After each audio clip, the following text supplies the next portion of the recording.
When Tony Woodell first came to me, my immediate reaction was, this cannot happen in this short period of time. It just cannot happen.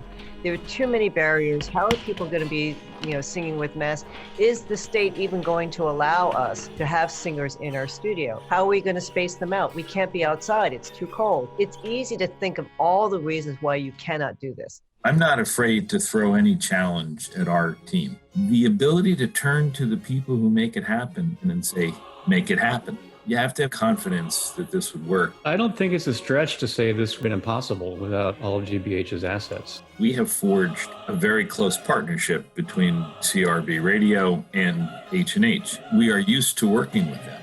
We at H&H, we've been doing this Messiah for 166 straight years. We performed Hallelujah at our very first concert in 1815. I wasn't going to have that string broken on my watch. When he said the words, "We haven't missed a holiday Messiah since 1854, my mind went, we can't let that happen. We do have to give credit to the state because they did consider the protocols that we developed with the two infectious disease doctors from BU and Harvard, and they considered them and thought that they were good enough. We had to leave a gap so that the room air could circulate properly before the second trumpeter came into the room. That's the kind of detail that had to be thought about. Fraser is a unique recording space. It is both large enough to have people safely distanced in this case, and yet the musicians are hearing a pure voice of their instrument.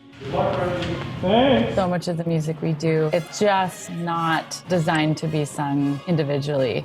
So to be together with my colleagues again for a full day of rehearsals and recording, there was a normalcy that was really refreshing.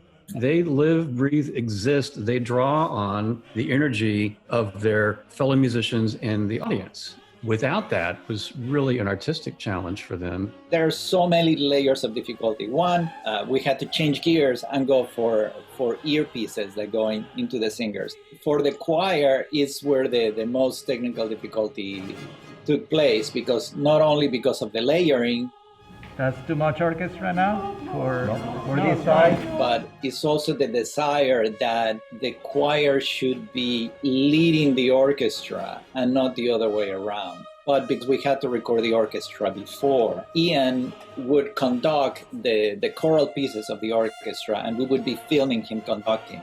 And then we would play as if he was conducting them.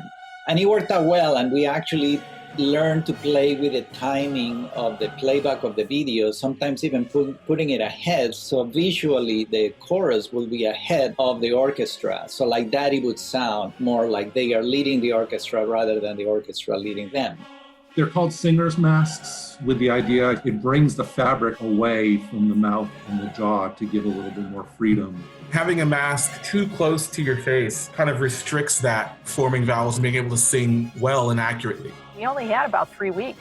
And how do you make it seem like they're all working together in that giant room, spaced as far apart as they are? And we added plan after plan to make it all work. We're using robotic cameras. Robotic cameras are not the same as live cameras. So you need technicians who can make those camera moves come alive as real cameras. It's a pretty wide swath of talent being brought in to make this happen. This is something that we could do for the community, for Boston, to lift them up, but also reach several orders of magnitude more than normal, and it's free. This isn't a concert. This isn't a Messiah. This is a landmark event.